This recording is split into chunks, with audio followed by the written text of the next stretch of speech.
Hello guys, welcome to another video of stock market friends. Elfin Agro India Limited गाजी upcoming IPO आज open हो रहा है। जानेंगे complete analysis, business model, financial condition, performance, GMP कितना चल रहा है, लिस्टिंग कितना मिलेगा, अप्लाई करिए या फिर नहीं, इन सभी पॉइंट्स को डिस्कस करेंगे। और ये कोई रिकमेंडेशन वीडियो नहीं है, इसलिए जो भी फाइनल डिसीजन होगा अपने रिस्क पर मत लीजिएगा गाइस, अपने रिस्क पर डिसीजन लीजिएगा। तो चलते गाइस वीडियो को स्टार्ट करते हैं। तो गाइस आईपीओ आज के दिन 5 मार्च को ओपन हो रहा है, 9 मार्च को क्लोज किया जाएगा। 3 डे आईपीओ है। 12 मार्च का लिस्टिंग डेट रखा गया। 5 रुपीज का face value, 47 rupees per share की प्राइस बैंड, 3000 शेयर का lot size, fresh capital, fixed price IPO, 25 crore का इशू साइज, 53.2 लाख शेयर्स का इशू किया गया। Shilpa stock broker market maker है और बीएससी एसएमई प्लेटफॉर्म पर लिस्टिंग किया जा रहा है। अलॉटमेंट डेट 10 मार्च का, 11 को रिफंड्स रिलीज किया जाएगा। शेयर्स डीमैट अकाउंट में क्रेडिट होगा। ऑफर दिया गया ओनली एचएनआई और रिटेल को। 47.3% का एचएनआई और रिटेल में 47.6% का। रिटेल ओनली 2 लॉट अप्लाई कर सकते हैं। 6000 शेयर्स मिलेंगे। 2.8 लाख रुपीज पे करना पड़ेगा। एचएनआई मिनिमम 3 लॉट अप्लाई कर सकते हैं। 4.2 लाख रुपीज पे करना पड़ेगा। मैक्सिमम कोई लिमिट नहीं है। लेकिन अगर हम बात करें इस कंपनी के जीएमपी को लेकर, तो कंपनी का जीएमपी 0 रुपीज का, विच मीन कंपनी फ्लैट या तो डिस्काउंट लिस्टिंग कर सकता है। बिजनेस की बात करेंगे तो कंपनी जो प्राइमरीली इंगेज है चक्की आटा जो कि high fibre whole wheat flour है, आर आटा जो कि refined whole wheat flour, tandoori आटा स्पेशलाइज्ड फ्लोर और सूजी सेमोलिना फ्लोर, मैदा रिफाइंड फ्लोर और येलो मस्टर्ड ऑयल, इन सभी का मैन्युफैक्चरिंग के बिजनेस में प्राइमरीली कंपनी इंगेज है। कंपनी जो है प्रोसेस्ड व्हीट फ्लोर को शिव नंदी और एल्फिन्स श्री श्याम भोग इन दोनों ब्रांड के अंडर सेल करता है, और जो कि होलसेलर्स और रिटेलर्स को राजस्थान, उत्तर प्रदेश और गुजरात स्टेट में, इन तीनों स्टेट में। और इसके अलावा कंपनी जो है एक्सट्रैक्शन, फिल्टरिंग और मैन्युफैक्चरिंग जो कि एडिबल मस्टर्ड ऑयल का रॉ मस्टर्ड सीड से एक्सट्रैक्ट करने के लिए मेजर से इंगेज है। इन सभी चीजों का मतलब कि एक्सट्रैक्शन, फिल्टरिंग, मैन्युफैक्चरिंग में इंगेज है, और जिससे रॉ मटेरियल यूज होता है प्रोडक्शन के लिए। और एडिबल मस्टर्ड ऑयल जो कि सेल किया जाता है शिव नंदी ब्रांड के अंडर। इसके अलावा अगर हम बात करें तो कुछ एग्रो प्रोडक्ट्स जिसमें इंक्लूड है चना, maize, soybean refined oil, rice brand refined oil, wheat, cattle feed, groundnut oil etcetera, ये सभी जो कि बेस्ड होता है प्रीवेलिंग मार्केट कंडीशंस पर, इसमें भी इंगेज के, ट्रेडिंग में भी इंगेज है। 2 मैन्युफैक्चरिंग यूनिट है भिलवाड़ा राजस्थान में। क्लाइंटेल की बात करें तो 8 स्टेट्स में से क्लाइंट फैला हुआ है, जिसमें गुजरात, हरियाणा, मध्य प्रदेश, महाराष्ट्र, पंजाब, राजस्थान, उत्तर प्रदेश, उत्तराखंड और 2 यूनियन टेरिटरीज है जिसमें चंडीगढ़ और दिल्ली है। अगर हम बात करें ओवरऑल तो कंपनी जो है आटा का वैरायटीज ऑफ आटा का मैन्युफैक्चरिंग कर रही है, और एग्रो प्रोडक्ट्स और एडिबल ऑयल्स का कुछ मतलब की ट्रेडिंग करता है। और कंपनी का हम यहाँ पे फाइनेंशियल की बात करें तो एसेट्स है 42.4 करोड़ का, नेटवर्थ 17.7 करोड़ का, रिजर्व 10.7 करोड़ का, डेट है 12.7 करोड़ का।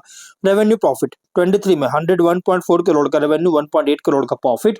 24 में 124.7 करोड़ का रेवेन्यू, 3.7 करोड़ का प्रॉफिट। 25 में 146.4 करोड़ का रेवेन्यू, 5.1 करोड़ का प्रॉफिट है। 9 मंथ्स में 118 करोड़ का रेवेन्यू, 4 करोड़ का प्रॉफिट है। फाइनेंशियल अगर देखा जाए तो टॉप एंड बॉटम लाइन में अगर देखिएगा तो स्टेडी ग्रोथ देखने को मिल रहा है। लेकिन company high volume low margin segment में ऑपरेट कर रहा है, मतलब कि इसका जो कंपनी का जो बिजनेस है ये हाई वॉल्यूम बहुत ज्यादा होता है, लेकिन मार्जिन जो होता है ये बहुत ही लो होता है। अगर हम बात करें आगे, अगर देखा जाए कंपनी के ऑब्जेक्टिव का, तो वर्किंग कैपिटल रिक्वायरमेंट और जनरल कॉर्पोरेट पर्पस के लिए फंडिंग चाहता है। रेशियोज ROE RON दोनों सेम है, 22.4% का, ROCE 34%, PAT EBITDA मार्जिन 3.4 5.7% का, डेट टू इक्विटी 0.7 टाइम का, PB है 3.7 टाइम, PE रेशियो 13.05 टाइम का, promoter holding pre issue 100%, post issue 72.6%। Market cap 91.3 crore का मार्केट कैप होने जा रहा है। देखिए कंपनी का प्राइस बैंड जो रखा गया रिसेंट फाइनेंशियल डेटा के अकॉर्डिंग, जो प्राइस बैंड रखी गई है ना, अगर हम बात करें तो फुल्ली प्राइस रखा गया, इसका जो प्राइस बैंड है फुल्ली प्राइस रखा गया, प्लस ये हाईली कॉम्पिटिटिव सेगमेंट में भी ऑपरेट कर रहा है। इसके अलावा अगर हम बात करें गाइस, कंपनी जो है लो इक्विटी बेस है, अगर पोस्ट आईपीओ जो कि इंडिकेट कर रहा है माइग्रेशन के लिए लंबा टाइम ले सकती है।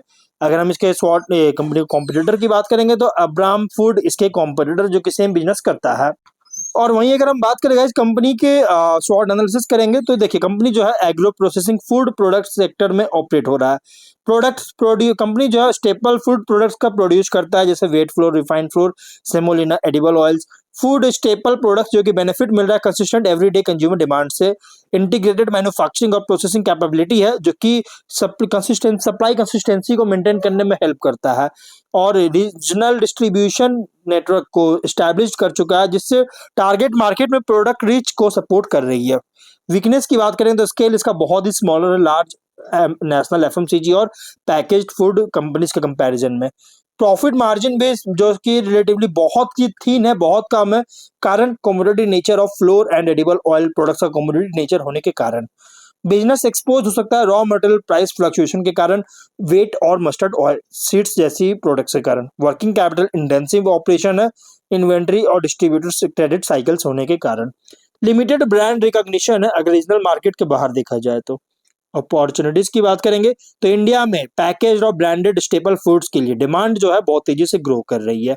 न्यू ज्योग्राफिक मार्केट्स और रिटेल चैनल्स में एक्सपैंड कर रही है और प्रीमियम और वैल्यू एडेड फूड प्रोडक्ट्स को लॉन्च करने का अपॉर्चुनिटी मिल सकता है जिससे मार्जिन इंप्रूव हो सके।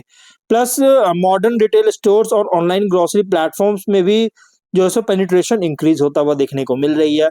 प्लस प्रोडक्ट पोर्टफोलियो जो कि पैकेज्ड फूड कैटेगरी में के साथ जो के अंदर जो सो प्रोडक्ट पोर्टफोलियो को एक्सपैंड करने का पोटेंशियल है कंपनी के पास।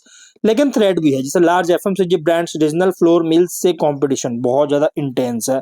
इसके अलावा अगर हम बात करेंगे तो एग्रीकल्चरल रॉ मटेरियल प्राइसेस में वोलेटिलिटी देखने को मिल सकता है वेदर और क्रॉप साइकिल्स के कारण। रेगुलेटरी चेंज अगर होता है फूड सेफ्टी स्टैंडर्ड्स और पैकेजिंग नॉर्म्स से रिलेटेड चेंजेस हो सकता है जिसमें भी कॉस्ट बहुत ज्यादा लग सकता है। प्राइस कंपटीशन हो सकता है गाइस स्टेबल फूड कैटेगरीज में जिससे प्रॉफिटेबिलिटी को रिड्यूस कर सकता है। तो ये गाइस कुछ रिस्की पॉइंट्स है। अगर हम बात करें शॉर्ट एनालिसिस मैंने आपको बता दिया। अब अगर हम बात करें कंपनी का पीयर कॉन्टेक्स्ट का तो लार्ज एफएमसीजी फूड कंपनी से कंपेयर करेंगे तो ये जो कंपनी है ये स्मॉलर रीजन स्केल में ऑपरेट कर रहा है जो कि फोकस्ड है मेनली स्टेबल फूड प्रोसेसिंग पर। और अगर मिड टीयर फ्लोर मिल्स और एडिबल ऑयल प्रोड्यूसर से कंपेयर करें तो प्राइसिंग सप्लाई रिलायबिलिटी और डिस्ट्रीब्यूशन रीच पर कम्पीट करता है। इन्वेस्टर के लिए आईपीओ जो है ना पूरी तरह से रिप्रेजेंट कर रहा है फूड प्रोसेसिंग और स्टेपल कंजम्पशन प्ले जहां ग्रोथ डिपेंड करता है डिस्ट्रीब्यूशन एक्सपेंशन प्रोडक्ट डाइवर्सिफिकेशन और एफिशिएंट रॉ मटेरियल सोर्सिंग पर। तो ओवरऑल गाइस कंपनी जो थोड़ा रिस्की आईपीओ थोड़ा रिस्की आईपीओ इसलिए गाइस ये आईपीओ जो medium to long term IPO but risky IPO है। इसलिए जो भी फाइनल डिसीजन लीजिएगा अपने रिस्क पर लीजिएगा। चलिए फ्रेंड्स वीडियो कहीं पर एंड करते हैं। अगर कोई डाउट है कमेंट बॉक्स में पूछे। मिलते हैं नेक्स्ट वीडियो में। Till then bye bye.